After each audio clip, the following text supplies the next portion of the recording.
جس کا نتیجہ یہ نکلا کہ انگلینڈ نے بھی اسی زبان میں اسے جواب دیا. اب اس کو خود وہاں، کیونکہ انگلینڈ ایک بہت بڑا الائی ہے یورپی یونین کا امریکہ کے ساتھ، امریکہ کی جتنی ماضی میں بھی پالیسیاں ہیں، جو عراق شام پر جو مسلم ممالک پر امریکہ نے حملہ کیا ہے، ان سب کے اندر انگلینڈ اس کے ہمیشہ ساتھ ہوتا ہے. ان کو منانے کے لیے اسے خود جانا پڑا اور وہاں ماننا پڑا کہ ہم ٹیرف جو ہم نے انگلینڈ پہ لگایا واپس لینا چاہتے ہیں. اس کے علاوہ اس نے کینیڈا پر بھی کہا جی ہم ٹیرف لگا رہے ہیں، لیکن جب کینیڈین گورنمنٹ نے بھی ٹیرف انکریز کر دیا تو وہ بھی اس کو واپس لینا پڑا. اب یہ صرف گیدڑ بھبکیاں دے رہا ہے. ملک کے اندر اس کی حالت یہ ہے کہ 70% لوگ رائے جو ہے وہ فلسطین کے حق میں آ چکی ہے. وہ 70% رائے مظاہرے کر رہی ہے اور وہ یہ کہہ رہی ہے کہ جناب یہ جینوسائیڈ ہے، ہمیں اسرائیل کا ساتھ نہیں دینا چاہیے. اب تو ٹرمپ کسی بھی فنکشن میں جاتا ہے، لوگ مظاہرہ کرتے ہیں، کوئی بھی ان کی میٹنگ ہوتی ہے وہاں لوگ مظاہرہ کرتے ہیں، یہاں تک کہ ان کے سرونگ افسر جو یونیفارم میں ہے وہ بھی ان احکام کو ماننے سے انکاری ہیں کہ ہم اس کو نہیں مانتے، یہ آپ ظلم کر رہے ہیں، اس کو ساتھ دے رہے ہیں. یورپی یونین کی پوری اعلان کر چکی ہے کہ ہمیں اب فلسطین کو تسلیم کر لینا چاہیے. کینیڈا اور جرمنی نے بھی کہہ دیا ہوا ہے، فرانس بھی کہہ چکا ہے اگر اسرائیل کی یہ غنڈہ گردی جاری رہی تو ہم مجبور ہو جائیں گے کہ فلسطینی ریاست کو ہم تسلیم کر لیں اور ہم امریکہ کا زیادہ ساتھ نہیں دیں گے. یہ ہمیں ریلائز کر لینا چاہیے کہ امریکہ وہ امریکہ نہیں رہا، ورنہ کبھی ہو سکتا تھا کہ امریکہ سے ہٹ کر کوئی یورپین یونین کو بیان دیتی. یورپین لیڈرز نے امریکہ کی پالیسی کو اوپنلی کنڈیم کیا ہے کہ امریکہ اننیسیسری سپورٹنگ. اور آپ دیکھ لیں یورپی یونین کے تمام ممالک کے اندر فلسطین کے حق میں مظاہرے ہوئے، یہاں تک کہ تل ابیب کے اندر 2 لاکھ لوگوں نے مظاہرہ کیا کہ وی آر اگینسٹ جینوسائیڈ. یہ بند کیا جائے کیونکہ ہم آئسولیٹ ہو جائیں گے دنیا میں، ہم دنیا میں کسی جگہ منہ دکھانے کے قابل بھی نہیں ہوں گے. اور یہ ایک بہت بڑی اچیومنٹ ہے میں سمجھتا ہوں فلسطینیوں کے، کہ دنیا کے اندر وہ جو انسانیت ہے وہ جاگ چکی ہے اور وہ سارے کے سارے آوازیں بند کر رہے ہیں اور اسی کو بھی سمجھ آ گئی. پہلے ہمیں یہ ڈر تھا کہ اگر معاہدہ ہوتا کہ جی اس کا ریئیکشن کیا آئے گا مسلم ورلڈ میں سے. فار ایگزامپل ایران سمجھ سکتا ہے کہ یہ معاہدہ کہیں ہمارے خلاف نہ ہو، لیکن جب سے ایران کے اوپر امریکہ نے حملہ کیا ہے تو ایران کو بھی پتہ چل گیا کہ ہمارا اصل دشمن سعودی عرب نہیں ہے، ہمارا اصل دشمن امریکہ ہے. دیکھیں نا امریکہ نے ایران کے اوپر کس لیے حملہ کیا؟ کیونکہ جب اسرائیل نے ایران پر حملہ کیا تو ایران نے جوابی حملہ کیا. ایران نے جوابی طور پہ 5 ایئرپورٹس بیسز پر حملہ کیا، ان کی نیوکلیئر سائٹس پر حملہ کیا، ان کی شہری آبادی 2000 کے قریب جو ان کی ریزیڈنٹ یونٹ سے وہ ایران نے تباہ کی. نتیجتاً ان دنوں میں انٹائر جو یہودی آبادی تھی اسرائیل کی وہ بنکر میں جا کے سوتی تھی، گھروں میں نہیں سوتی تھی. ان کی جتنی ینگ جنریشن تھی ان کو ایئرپورٹوں پہ جگہ نہیں ملتی تھی، دے لیفٹ اسرائیل. اور اتنا نیچے چلا گیا اور کہ اس کو نیتن یاہو کو بھی سمجھ نہیں آ رہی تھی how should I face my nation. ان کو ریسکیو کرنے کے لیے امریکہ نے پہلے ایران کو دھمکی دی، میں آپ کو 2 ویکس دیتا ہوں، پھر اپنے اس 2 ویکس وعدے سے بھی ہٹ گیا اور ایران کے اوپر بغیر کسی اشتعال کے حملے کر دیے. اور وہاں بس یہ ان کی نیوکلیر فیسلٹی کو کوئی نقصان نہیں پہنچا، ایران ذہنی طور پہ اس کے لیے تیار تھا.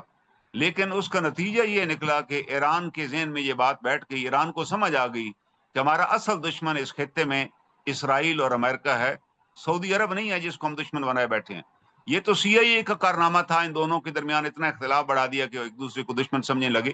آج تک تو سعودی عرب کے نے کوئی میزائل ہی نہیں فائر کیا ایران کی طرف، چند بیانات ہی آتے رہے. بٹ ناؤ شکر ہے کہ امت کے مسلم ممالک کے اندر یہ بات آ رہی ہے، ان کے اندر آگاہی آ رہی ہے ان کو اپنے اصل دشمن کو پہچانے. اور یہی بات تھی کہ آج سے پہلے یمن اور سعودی عرب آپس میں دشمن تھے، ان کے بارڈر پہ کئی ان کی خلاف ورزیاں ہو چکی ہیں. اس کے لیے اس نے فوج ریز کی اور اس کے لیے انہوں نے راحیل شریف صاحب کو وہاں کمانڈر بنایا کہ جی وہ ہمارے بارڈر کو پروٹیکٹ کریں گے.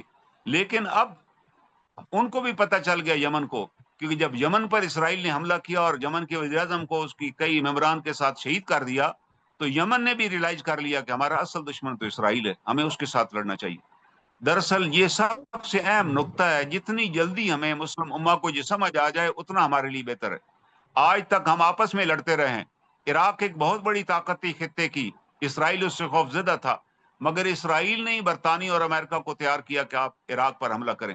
اور پہلے انہوں نے عراق اور ایران کو لڑایا اور پھر حملہ کر کے اسے تباہ کر دیا. اب لوگوں کو سمجھ آ گئی کہ ہمارے ساتھ تو جناب بہت بڑی سازش ہوگی. تو مسلم امہ کو یہ دیکھنا چاہیے اور سوچنا چاہیے کہ ان کے پاس اتنے وسائل ہیں جو نہ ختم ہونے والے ہیں، تو یہ اپنے وسائل کو یوٹیلائز کریں، امریکہ پہ بھروسہ نہ کریں. ہمیں بھی جان لینا چاہیے کہ امریکہ نے، ہم سیٹو سینٹو کے ممبر ہیں، ہمیں کیا ملا؟ نتیجہ یہ نکلا کہ رشیا ہمارے ساتھ ہو گیا۔ 65 کی جنگ میں امریکہ نے ہمارے ساتھ کیا کیا؟ جب جنگ ہوئی امریکہ نے ایمبارگو لگا دیا کہ جی ہم دونوں لڑنے والے خطوں کی مدد ہی نہیں کریں گے۔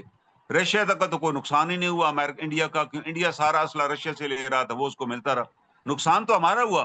وہ تو شکر ہے کہ ایران اور ٹرکی نے ہمیں اسلحہ دیا اور امونیشن ہمیں دیا، ورنہ تو ہم وی ور شارٹ آف امونیشن۔ پھر 71 میں بھی ہمارے ساتھ اس نے یہی دھوکہ کیا، ہمیں کہا جی ہمارا بحری بیڑا آ رہا ہے، اور ہم اس بحری بیڑے کے انتظار میں بیٹھے رہے، جبکہ نہ وہ بحری بیڑا آنا تھا نہ وہ آیا۔ نتیجہ یہ نکلا کہ وہاں پر ہمیں شکست ہوگی، ہمیں نقصان پہنچا۔ اور وہ سی اے اے کا ہی پروجیکٹ تھا کہ بنگلہ دیش کو آزاد کیا جائے، پاکستان کو علیحدہ کیا، اس سے علیحدہ کر دیا جائے۔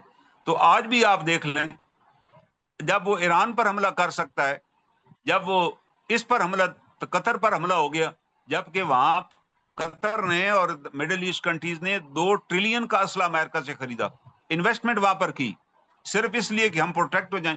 ان کو بھی احساس ہو گیا کہ 2 ٹریلین سے بھی ہم پروٹیکٹ نہیں ہوئے، اور ہمیں امریکہ نے یہاں بتایا بھی نہیں۔ امریکہ نے یہ کہا کہ ہم نے حملے سے چند منٹوں نے پہلے بتایا کہ جی حملہ ہو رہا ہے۔ بھائی آپ کے ایئر بیسز سے ان کو ریفیولنگ کی گئی، اور اب تو اسرائیل کے افسروں نے بھی مان لیا ہے کہ we discuss the entire plan with America, اور امریکن پریزیڈنٹ کی اپروول کے بعد ہم نے اٹیک کی ہے، یہ چیز سامنے آ چکی ہے۔ اب عرب نے یہ ریلائز کیا کہ ہمیں مزید امریکہ پہ کوئی بھروسہ کرنے کی ضرورت نہیں ہے، امریکہ ناقابل اعتماد ہے، اس کے منہ کو مسلمانوں کو خون لگ چکا ہے۔ کس طریقے سے اس نے لیبیا کو تباہ کیا، کس طریقے سے اس نے شام کو تباہ کیا، کس طریقے سے اس نے عراق کو تباہ کیا، یہ تو اب ہمارے ان مسلم حکمرانوں کو سوچنا چاہیے۔ اب یہ سوچنے کا وقت ہے۔ اس وقت امریکہ کے ہاتھ سے یورپی یونین نکل چکا ہے، اس وقت اس کے ہاتھ سے وہ کمان، وہ جو سنگل پاور تھی وہ ختم ہو رہی ہے۔ اب تو چائنا اور رشیا مرج کر رہے ہیں دنیا کے اندر۔ آج دیکھیں نا، امریکہ نے یہ بیان دیا کہ جی پچھلے صدور تھے، ان کی حماقت تھی جنہوں نے بٹگرام، یہ جو اڈا تھا بیگرام کا، رشیا کے افغانستان کے حوالے کیا، یہ ہم واپس لیں گے، کیونکہ اس کے ذریعے سے ہم سرویلنس کر سکتے تھے چائنا کی۔ تو چائنا کا بڑا زبردست بیان آیا، اس نے کہا جی آپ کیسے لے سکتے ہیں؟ اور طالبان گورنمنٹ کا بھی بیان آ گیا کہ کسی بھی صورت میں ہم آپ کو یہ اڈا نہیں دیں گے، ظاہر ہے وہ نہیں دیں گے اڈا، یہ لے بھی نہیں سکتے۔